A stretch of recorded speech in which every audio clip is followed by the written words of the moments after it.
Janina Mehlberg. She definitely qualifies to be ranked among the most amazing and inspiring heroines of World War II. Janina Mehlberg, a Polish-Jewish mathematician who helped prisoners at Majdanek by pretending to be a Polish Christian aristocrat. He said that Mehlberg had died in Chicago in 1969.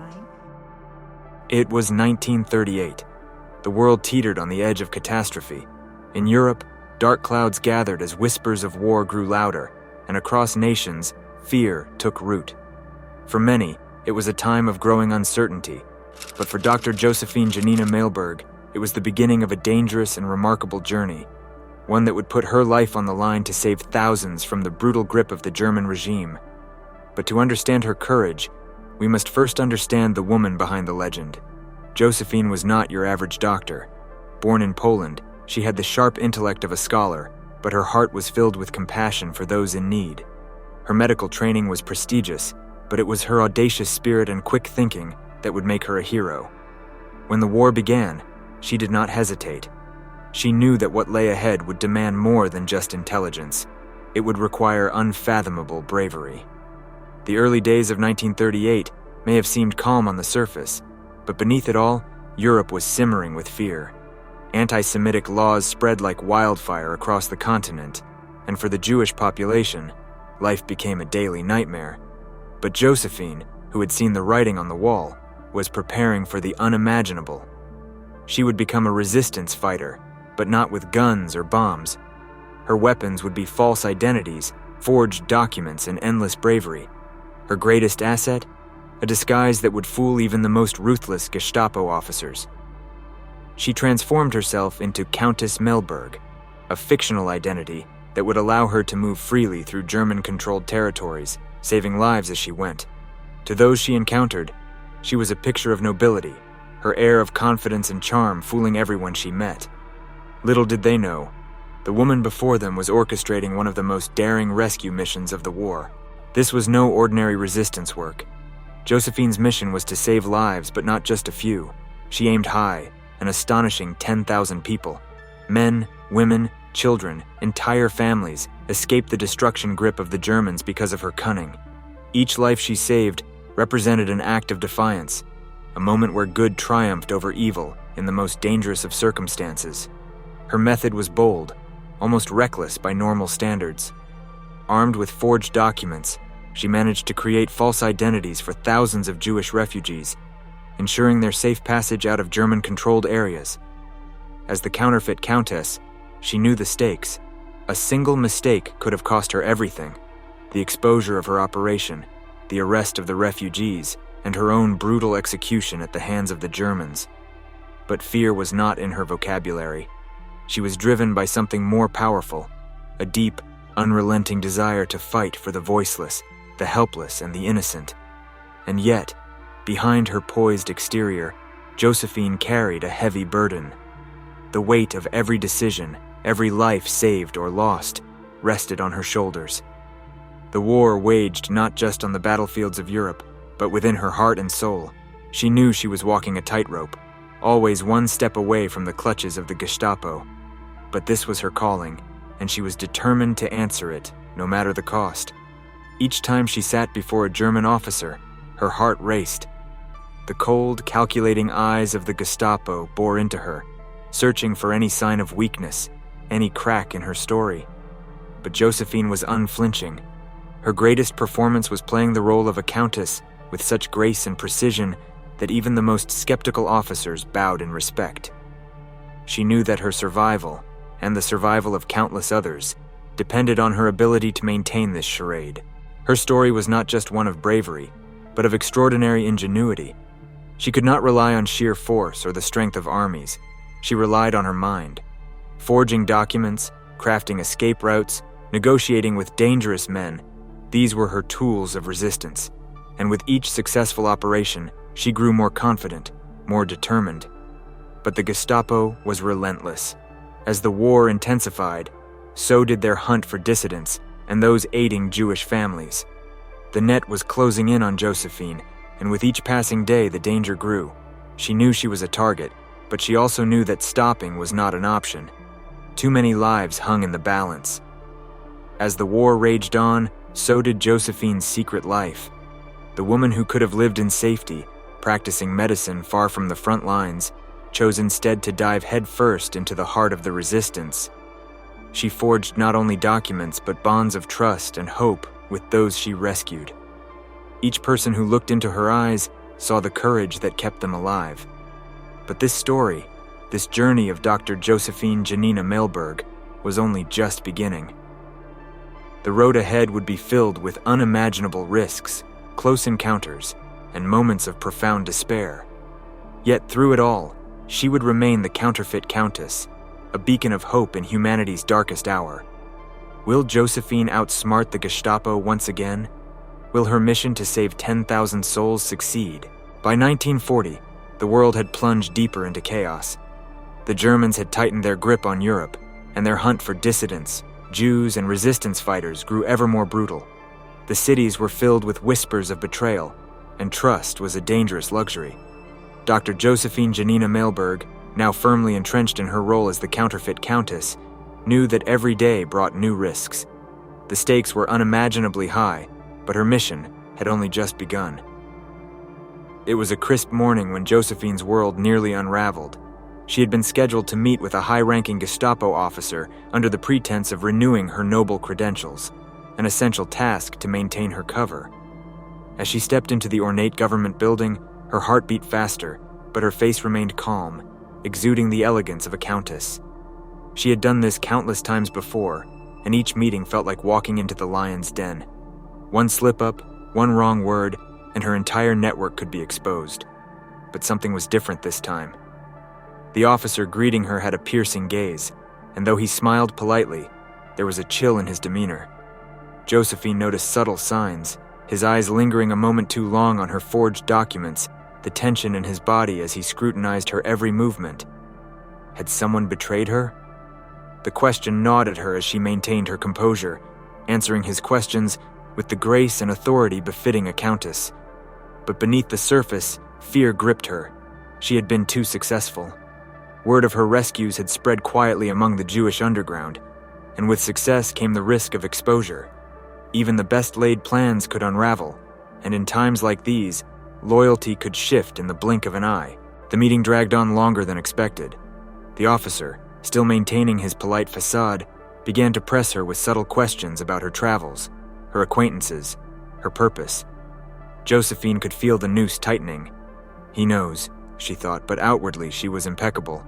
Not a drop of sweat, not a falter in her voice. Her mind raced, calculating her next move. Was it time to run? To disappear? But to flee now would be to admit guilt, and she could not afford that. As she left the building, she breathed deeply, her relief short-lived. The streets felt different. Every face seemed like a potential informant, every shadow a possible spy. The Gestapo was closing in, and Josephine knew that time was running out.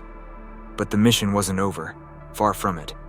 That night, she met with a trusted member of the resistance, a man named Marek, whose bravery had saved many lives. His face was grave as he spoke. "We've been compromised," he whispered, his eyes darting around the darkened room. "There's a leak in the network. The Gestapo is closing in on us." The words hit Josephine like a punch to the stomach, but she remained silent, absorbing the gravity of the situation. Who could it be? The underground was built on trust, but in a world of betrayal, even the closest allies could falter under the weight of torture, fear, or greed. Josephine had always known that trust was fragile, but to hear it confirmed shook her to her core. "There's more," Marek continued, his voice barely above a whisper. "They're looking for you specifically. They know about the Countess." For the first time in her long, dangerous mission, Josephine felt a pang of genuine fear. The net was no longer just closing in, it was aimed directly at her. The Gestapo had connected the dots, and her carefully constructed web of lies was beginning to fray. But retreat was not in Josephine's nature.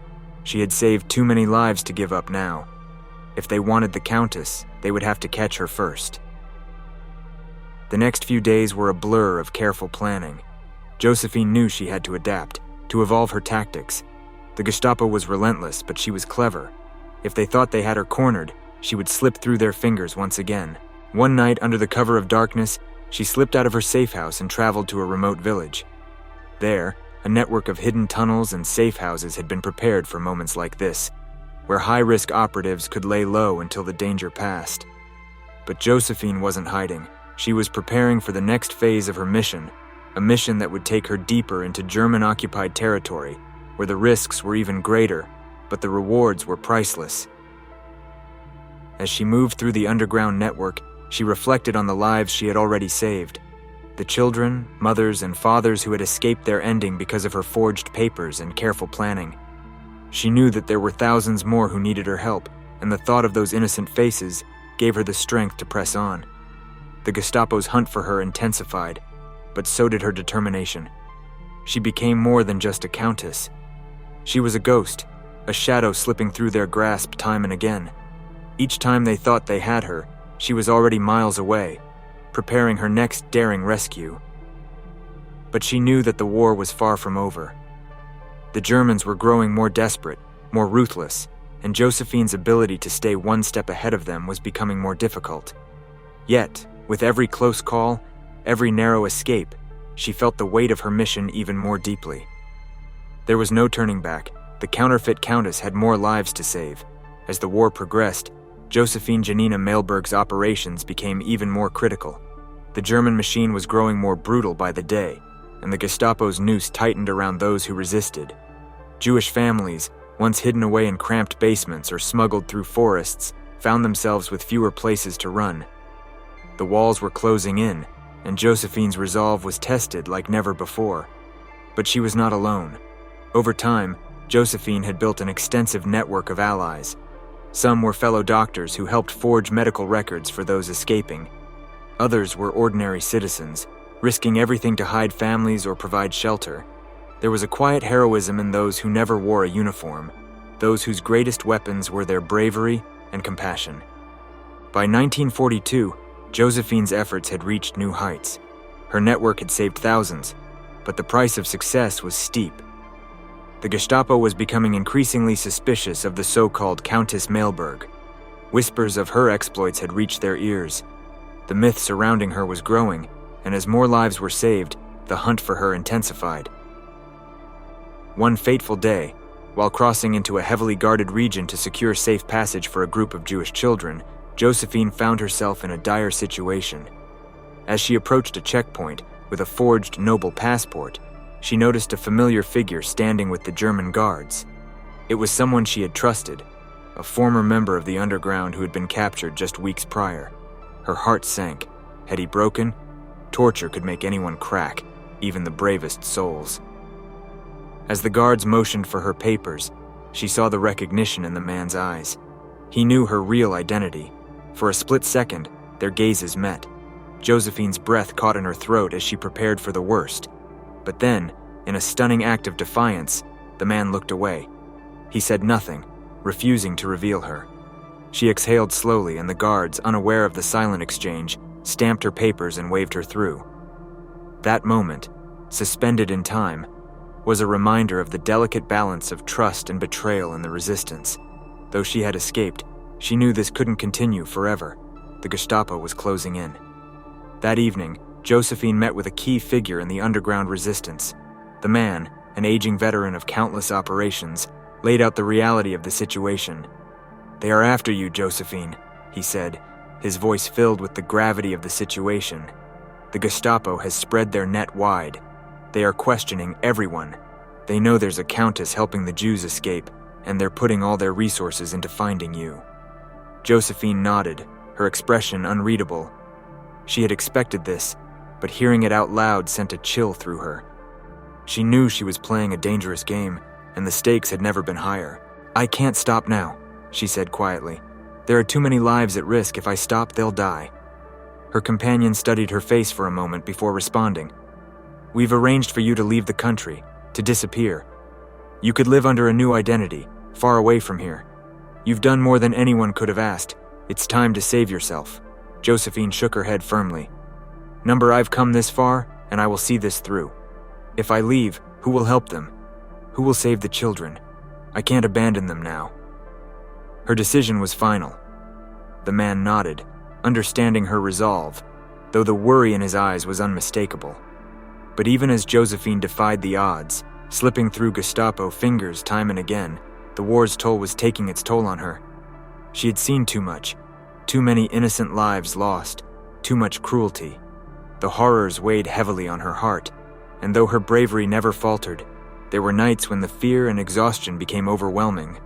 One of her most daring operations came in the late summer of 1943. A group of Jewish children, ranging in age from toddlers to teenagers, had been smuggled into a safe house just outside Warsaw. Josephine had arranged for forged documents that would allow the children to be transported into neutral territory where they could escape the German occupation. But the operation was fraught with danger. The Gestapo had increased their patrols, and checkpoints were springing up everywhere. Time was running out. On the night of the planned escape, as the children gathered in the cellar of a small farmhouse, Josephine prepared for the most dangerous part of the mission, moving the children through a heavily guarded checkpoint. She had bribed an official to look the other way, but bribery was never guaranteed. The slightest misstep could mean destruction, not just for her, but for the children who trusted her with their lives. As she loaded the children into the back of a hidden truck, she felt the weight of their fate in her hands. Their eyes, filled with fear and hope, looked to her for safety. She had promised to protect them, and that promise gave her the strength she needed to face the darkness ahead. The journey to the checkpoint was tense. Josephine sat in the passenger seat, her heart pounding with every mile. When they finally arrived, the guards stopped them, shining their flashlights through the windows. Josephine's forged documents were flawless, but would it be enough? Would the bribe hold? The guard approached, and time seemed to slow. Josephine handed over the documents, her pulse racing. This was the moment of truth. The guard looked at the papers, his face unreadable. Then, after what felt like an eternity, he waved them through. Josephine exhaled, relief washing over her. The children were safe for now, but the war was far from over, and Josephine knew that as long as the German threat remained, her work was not done. By 1944, the war had reached a fever pitch. The German regime, though facing setbacks on the battlefield, was more desperate and dangerous than ever. Josephine Janina Mehlberg, still operating under the guise of the Countess, knew that her time was running short.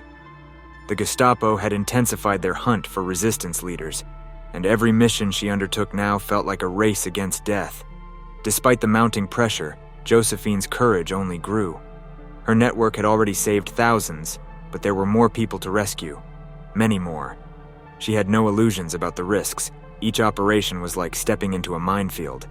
But she also knew that without her forged documents, without her quick thinking and unflinching resolve, countless lives would be lost. One evening, as she met with her closest allies in a hidden cellar beneath a crumbling building, a new plan emerged. Word had reached them of a transport of Jewish prisoners being sent to Auschwitz, a transport that included several high-profile figures who had been instrumental in the underground resistance. These were people who, if captured, would be subjected to unspeakable horrors. Their knowledge of resistance operations meant they would be tortured for information, and any cracks in their resolve could unravel the entire network. The plan was simple in concept, but nearly impossible in execution. Josephine would intercept the transport, forge new identities for the prisoners, and smuggle them out before they reached the concentration camp. The very idea was audacious, almost reckless. Auschwitz was one of the most heavily guarded and feared places in German-occupied Europe. To attempt such a mission was to flirt with certain death. But Josephine was undeterred.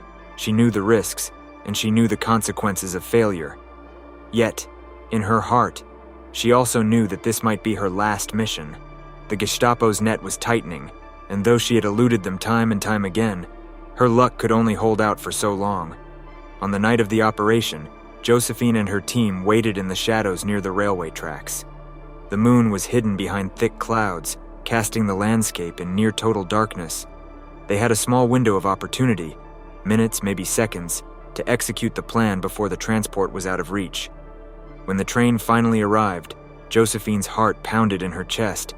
The air was thick with tension as the heavy doors of the transport cars were pulled open, revealing the huddled figures of the prisoners inside. The sight of them, so vulnerable, so terrified, strengthened her resolve.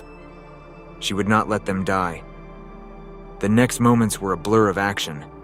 Josephine and her team, posing as German officials, quickly moved in, flashing forged documents that gave them authority over the prisoners. The guards, taken by surprise and perhaps too weary from the war to question the orders, complied. One by one, the prisoners were led out of the transport cars and into waiting trucks under the cover of night. As they drove away from the railway, Josephine's nerves were stretched thin. Would the real officers realize the ruse before they got far enough away? Every bump in the road, every shadow cast by the trees, felt like the harbinger of doom. But as the kilometers passed, a flicker of hope sparked within her. The escape was a success, for now. But Josephine's work wasn't over. She still needed to get the prisoners to safety, far from German-controlled territories. This meant a long and treacherous journey through checkpoints, forests, and hidden routes that only the most skilled resistance fighters knew. The prisoners, too, would need new identities that would hold up under the relentless scrutiny of German officers. For the next few days, Josephine worked tirelessly, barely sleeping, as she crafted new identities for each prisoner. The task was daunting, but she had done it so many times before that it had become second nature. Each forged document was a lifeline, a shield against the terror of the German regime. But even as she worked, Josephine knew the Gestapo was getting closer. There were whispers that they had uncovered key details about the Countess Mehlberg. Her time was running out. It was during this frantic period that Josephine received news that chilled her to the bone. The Gestapo had raided one of her safe houses. Several members of her network had been captured, and worse still, they were now being interrogated. The chances that someone might break under torture were high. The thought of the Gestapo extracting information that could lead them directly to her was terrifying. Yet despite the growing danger, Josephine couldn't abandon the mission. Too many lives depended on her. She had to stay ahead of the Gestapo for just a little longer. One night, as she and her team prepared to move the prisoners to their final safe location, a sudden explosion rocked the building. The Gestapo had found them. The next moments were a whirlwind of chaos. German soldiers stormed the hideout, and gunfire erupted in the narrow hallways. Josephine, ever the strategist, knew that fighting back would be futile. The priority was to get the prisoners out. She quickly directed them toward a hidden passage that led out of the building and into the nearby forest. But as she turned to follow, she was stopped in her tracks by the sight of several Gestapo officers blocking her escape. The moment she had feared for so long was finally here. As the officers approached her, guns drawn, Josephine stood tall, her heart pounding but her face calm. She had always known that this day might come, but there was no regret in her heart.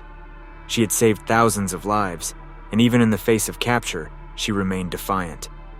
The Gestapo may have caught her, but they had not broken her spirit. Dr. Josephine Janina Mehlberg stood surrounded by the Gestapo, the cold muzzle of a gun pointed at her back. The echo of gunfire still reverberated through the air, but in that moment, she felt an eerie calm wash over her. For years, she had danced on the knife's edge between life and passing, always one step ahead, always calculating her next move. But now, as the Gestapo finally caught her, she knew her time as the Counterfeit Countess had come to an end. Captured, she was transported to a high-security prison in German-occupied territory. The cold stone walls of her cell felt like a tomb, but even in the darkness, Josephine's resolve never faltered. She had always known that this might be her fate, and yet, even in captivity, she found a quiet strength. The Gestapo could imprison her body, but they could never imprison her spirit. The interrogations began almost immediately. The officers were relentless, determined to extract every piece of information from her about the resistance network. They demanded the names of her allies, the locations of her safe houses, and the details of the forged documents she had created. But Josephine gave them nothing. Days turned into weeks, and the brutality of her captors intensified. Each session of torture was designed to break her will, but Josephine, the same woman who had saved thousands from the clutches of the Germans, refused to yield. Every time they asked her to betray her comrades, she remained silent, her mind filled with the faces of the men, women, and children she had rescued. Their survival depended on her silence, and she would not fail them now. Word of Josephine's capture spread quickly through the resistance. She had become a symbol of defiance, a legend among those who fought in the shadows against German oppression. Even in her darkest hour, she inspired others to continue the fight. Her bravery in the face of torture became a rallying cry, a reminder that even in the most hopeless situations, there was still room for courage. The Gestapo, frustrated by her silence, escalated their methods. But Josephine, despite the agony inflicted upon her, never once betrayed her fellow fighters. Her strength came from a place far deeper than fear. It came from her unyielding belief in the righteousness of her cause. She had made a choice long ago that she would rather die than hand over the lives of those who depended on her. One day, after another brutal interrogation session, Josephine was thrown back into her cell, bloodied and bruised. But as she lay there, something remarkable happened. A fellow prisoner, a woman who had been held in the same facility for months, whispered through the walls of the cell. "Countess," the woman said softly, her voice barely audible, "you've saved more lives than you know. We've heard your story, even in here. You've given us hope." Josephine, lying on the cold floor, smiled faintly. She had never sought recognition or praise, but hearing that her actions had inspired others to fight on filled her heart with a quiet pride. Even here, in the belly of the beast, her impact was being felt. As the war drew to a close in 1945, the Allies pushed deeper into German-occupied territories, liberating cities and towns that had been under the iron grip of the Third Reich. One fateful day, as Allied forces stormed the prison where Josephine was held, they found her, battered but unbroken. Josephine Janina Mehlberg was free. The war had taken everything from her, her freedom, her safety, and nearly her life. But it had not taken her spirit. She emerged from the prison, not as a victim, but as a survivor, her head held high, her resolve stronger than ever. After the war, Josephine was honored for her extraordinary bravery. She had saved over 10,000 lives, using nothing but her wits, her courage, and a few forged documents. Her work as the Counterfeit Countess had become the stuff of legend. To those who knew her, she was more than just a doctor, more than just a resistance fighter. She was a hero, a woman who had stood against the tide of evil and refused to be swept away. But Josephine never saw herself as a hero. She returned to her medical practice, quietly resuming her life, but the memories of those she had saved and those she had lost stayed with her forever.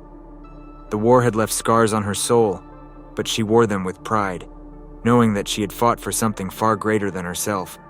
In her later years, Josephine would rarely speak of her time in the resistance, preferring instead to focus on the future and the lives she continued to touch as a doctor. But for those who knew her story, she remained a symbol of hope, a reminder that even in the darkest times, there are those who stand up, who fight, and who never back down. Dr. Josephine Janina Mehlberg had faced the worst horrors of the German regime, and through it all, she had never wavered. The Counterfeit Countess had saved thousands from certain passing, and her legacy would live on in the hearts of those she had rescued, and in the countless stories of resistance fighters who drew courage from her example. In the end, Josephine's story was not just one of bravery, but of hope and of the indomitable power of the human spirit.